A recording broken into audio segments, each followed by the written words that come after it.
HTKB, HTKB, HTKB. This is the house that Kamurai built. Time to get started. Hey there, if you haven't watched my makeup video, this kind of leads, it's from that, so I'll put a link. There. If you're not going to watch that, poor self-image, really more of a generalized thing, but it had to be about makeup, so I guess socially you would have taken it into context of women.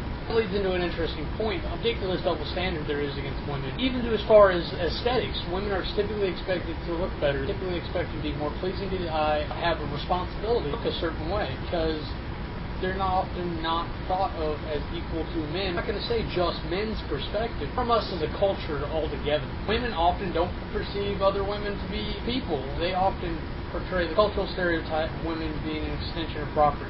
Because if we rewind, somewhere around when the term marriage was made, marriage, I believe, originally meant a lie would become one, which everyone would think is sweet, but then it was one to have sex with.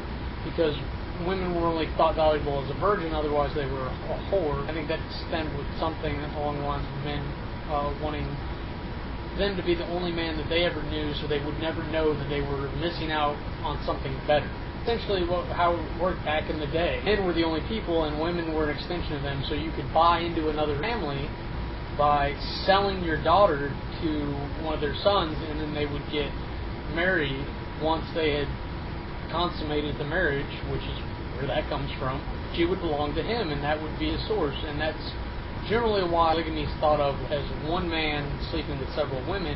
In cultures where that's acceptable, you have a harem. You have instances that are portrayed in a silly manner where a power-hungry woman such as Cleopatra would have a harem of men, which is very much not the norm throughout history. But more power to you, sister. So there's this long-standing culture, not just American, not just European, all the way back to the Middle East, Asia, to Africa, and all the way almost to the 1950s is where I'm going to draw the line, because that's the last instance of a classic American family that I can think of. Mom's place was in the home, being in the kitchen, doing dishes, making sandwiches, raising the kids. All the way up to that point, they really weren't thought of as a person, courted, which essentially came down to bribing them for their attention. We've now moved past that since suffrage, but we're in this weird gray area where a lot of people still believe in women's property, including women. Let's face it, hot girls that are getting swag, they like it. They like getting that free drink at the club. They like that someone's going to buy them a diamond ring to try to trick them into a lifelong arrangement of providing for her. Because it's a lot of, I get free stuff. Who doesn't like that? And it makes them feel special. And we all like feeling special.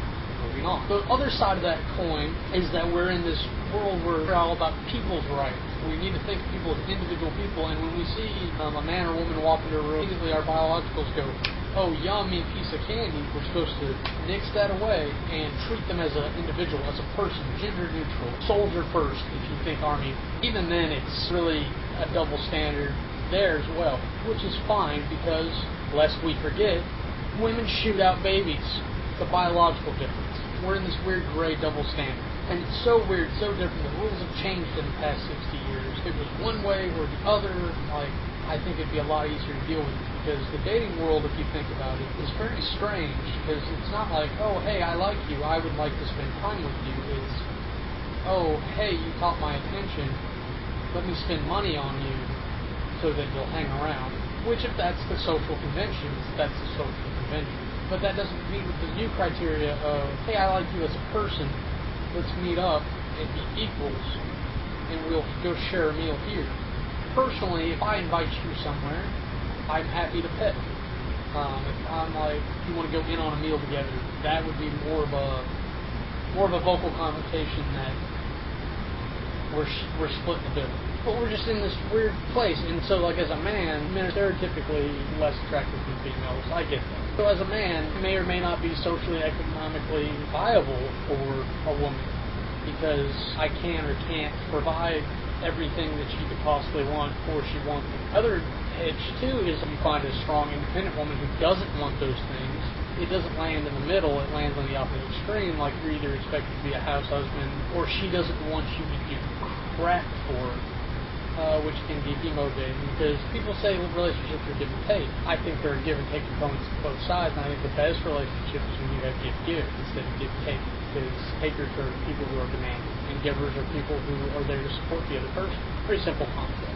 So that was more of just a sharing time, I guess. I don't really have a suggestion there. I don't have a better solution on how to change the world as far as dating other than promoting equalism. Because when I look at people, I see people, and I want to treat them as a person. They might be a hot, yummy, tasty little dish of a thing, but hey, that doesn't mean that they're not a person first. Being as I can't think of anything else to say on that at the moment, I'm Kamurai.